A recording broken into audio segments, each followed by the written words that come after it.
When you are working with pressure and you're trying to work at helping your horse connect mentally, one of the struggles that I see people have is that we will overuse our pressure and attempt to over-control the horse's mental focus.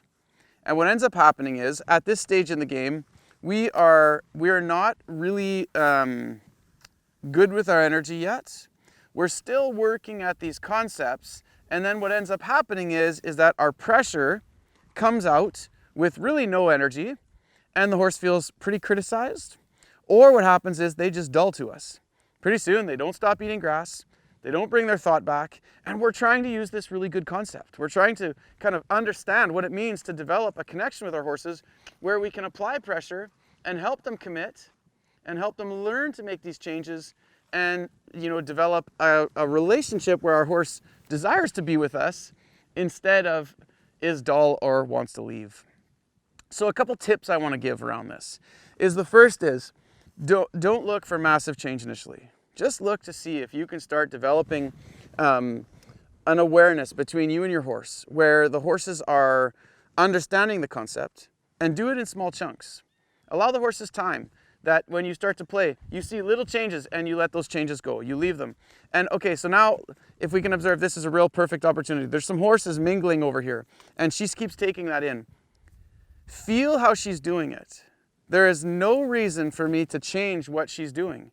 She's just taking it in, but she's doing it very calmly. Try not to use the idea of directing a horse's thought in a dominant way. So you see there, she looked at those horses and then she brought herself back to me. She's itchy today because the flies are out. So that's a really good opportunity for me to use that in my form of connection. But if you can observe the difference between her mind leaving me or her just looking at something, you do not need to make them not look at anything. You don't need to force them to only look at you. Because if you do this, what happens is, again, we turn into something they don't want to be around. So if their mind leaves, let it leave. And then the question is, can I change it? So you can see now she's eating grass. And I'm going to let her do that for a minute. And then what I'm going to do is I'm going to come in here and I'm going to apply a little pressure. And you want to see the changes. So if I come in here and I make a change there, that is enough of a change. And I don't know how far that's going to come. She might come all the way back to me. She might go back to the grass. But the more I turn myself into a really good energy, and the more I help her understand that these are changes she can grasp, and I'm not going to overdo it, and I'm not going to dictate her with this, the better this is going to get. Because she now sees this as a good place. So for every horse that you're working, I have something that I call the 70-30 rule. And the 70-30 rule states that for 30% request, there must be 70% release.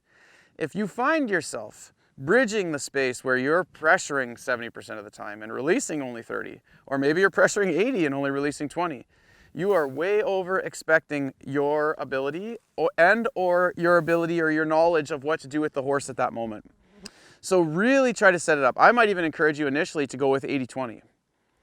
80% of the time, leave them alone. Just be a good place. And 20% of the time, help them understand these concepts so that these concepts start to sink in for you, that you are authentically presenting yourself well when you ask, that as I ask a question of her, that I can play with the pressure until I see a change, and there's the change I wanted. Now she's acting on it, okay?